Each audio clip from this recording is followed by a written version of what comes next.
Hello everyone, ఇవాళ వీడియోలో ఈరోజు మిగిలిపోయిన ఇడ్లీ పిండితో రేపటికి ఎవరికి సరిపోవనేసి దోశ వేశాను. మీరు కూడా ఒకసారి ట్రై చేసి చూడండి, చాలా బాగా వచ్చాయి. దానికోసం నేను ఒక చిన్న టీ గ్లాసు బియ్యం తీసుకొని కొద్దిగా శనగపప్పు, దాంట్లోనే ఒక చిటికెడు మెంతులు వేశాను. అప్పుడే నేను పొద్దున బియ్యం నానబెట్టినప్పుడే రాగి పిండి కూడా నానబెట్టుకున్నానండి. ఒక గ్లాసు బియ్యం పిండి వేసాను కదా, 2 టీ గ్లాసులు రాగి పిండి వేసుకున్నాను. అవి సాయంత్రం 2 ఒక్కసారే నానబెట్టినాను కాబట్టి మిక్సీ కూడా 2 పట్టాలి. రాగి పిండి కూడా పట్టాలి బియ్యంతో పాటు.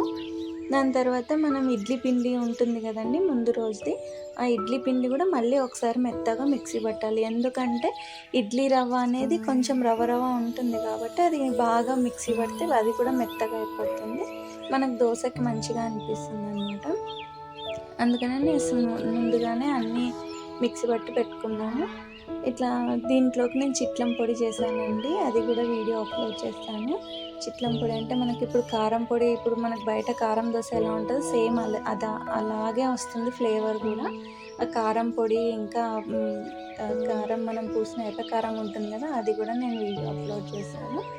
మీకు కూడా నచ్చినట్లయితే ఈ video like, share and subscribe. మీరు కూడా రాగి దోశని ట్రై చేయండి, చాలా పర్ఫెక్ట్గా వస్తుందండి, అసలు ఏం వేస్ట్ కాకుండా.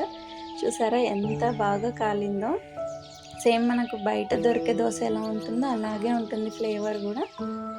ట్రై చేసి చూడండి. Thanks for watching.